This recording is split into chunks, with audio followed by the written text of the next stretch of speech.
بسم اللہ الرحمن الرحیم۔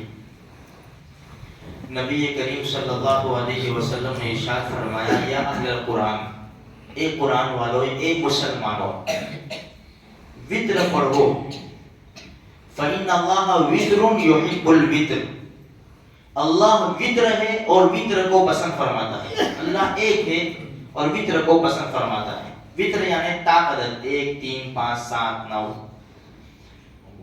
یہ جو وطر کی نماز ہے، حدیث میں آتا ہے نبی کریم صلی اللہ علیہ وسلم نے ارشاد فرمایا، جو عشاء کی نماز کے بعد وطر نہ پڑھ سکے تو فجر تک وطر پڑھ لے۔ پھر فرمایا ایک حدیث میں، جو سو جائے وطر سے تو صبح ہونے سے پہلے وہ وطر کی نماز پڑھ لے۔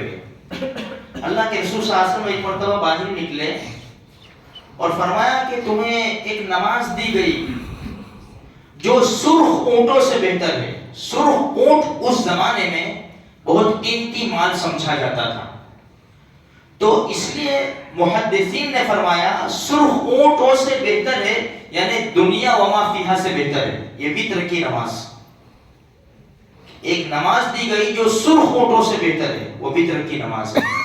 اس لیے میرے بھائیوں، وطر کی نماز جو عشاء کی نماز کے بعد پڑھی جاتی ہے، 2 سنت کے بعد، وہ ضرور پڑھے۔ اگر رہ جائے تو صبح تک اس کا وقت ہے۔ نبی کریم صلی اللہ علیہ وسلم اکثر تہجد کے ساتھ وطر کی نماز پڑھتے تھے۔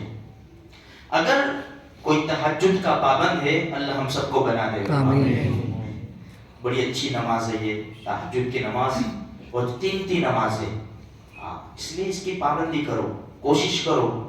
2 رکعت بھی پڑھ کر ہم سو جائیں گے نا تو بھی ہمارا کام بن جائے گا۔ جلدی سے اٹھ کے جب آنکھ کھولی 2 رکعت پڑھ لیں گے تو بھی چل جائے گا۔ بڑی قیمتی نماز ہے۔ تو اللہ کے رسول صلی اللہ علیہ وسلم یعنی تہجد کی نماز میں پڑھتے تھے وطر۔ اگر کوئی تہجد کا پابند ہے تو تہجد کے جو پابند لوگ ہوتے ہیں نا، وہ وطر کی نماز تہجد کے ساتھ پڑھتے ہیں۔ اور ہم جیسے لوگوں کے لیے اگر آنکھ کھلنے کا ڈر ہے، اندیشہ ہے، تو بھائی عشاء کی نماز کے بعد ہی ہم وطر پڑھ لیں۔ وطر کی 3 رکعت ہے۔ تیسری رکعت میں جب سورہ فاتحہ پڑھ لے اور اس کے بعد کوئی سورت پڑھ لے تو پھر اللہ اکبر کہہ کر کانوں تک ہاتھ اٹھا کر پھر باندھ کر دعائے قنوت پڑھتے ہیں۔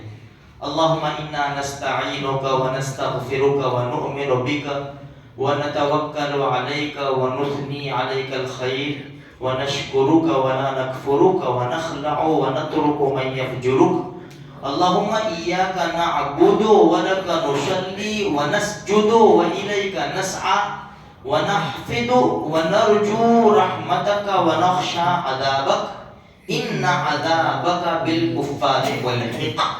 یہ وطر کی دعا ہے۔ اس کے علاوہ بھی اگر کوئی دعا پڑھنا چاہے تو پڑھ سکتے۔ حدیث میں بہت زیادہ یہ روایت آئی ہے یہ دعا، اس لیے یہ دعا پڑھتے ہیں۔ اگر کسی کو نہیں آتی یہ دعا تو وطر چھوڑ نہ دے، اس دعا کی جگہ کے اوپر دعائے قنوت یاد کرے۔ جب تک یاد نہیں ہوتی ربنا آتنا فی الدنیا حسنۃ وفی الآخرۃ حسنۃ وقنا عذاب النار، یہ پڑھ کر رکوع کر دے۔ اتنا بھی نہیں آتا پھر بھی وطر نہ چھوڑے، 3 مرتبہ اللہم اغفر لنا اللہم اغفر لنا اللہم اغفر لنا یہ پڑھ لے۔ لیکن دعائے قنوت یاد کرے، ایسا نہیں کہ چلو اب آسانی پیدا ہو گئی اب 3 مرتبہ اللہم اغفر لنا پڑھ لیں گے، نہیں، دعائے قنوت یاد کرے۔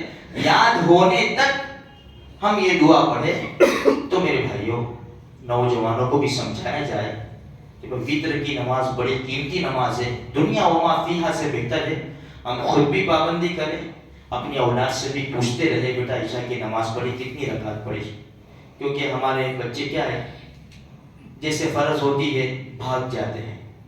تو بچوں کو بھی بتایا جائے تاکہ ایک ماحول بنے، سلام پھیرنے کے بعد جب دعا ہوتی ہے اس کے بعد کوئی اٹھ کر جائے نہیں، بلکہ جو نماز کے بعد کی سنتیں وغیرہ ہے وہ پڑھ کر جائے۔ اللہ مجھے بھی توفیق دے، آپ کو بھی توفیق دے، سارے مسلمانوں کو توفیق دے۔ آمین۔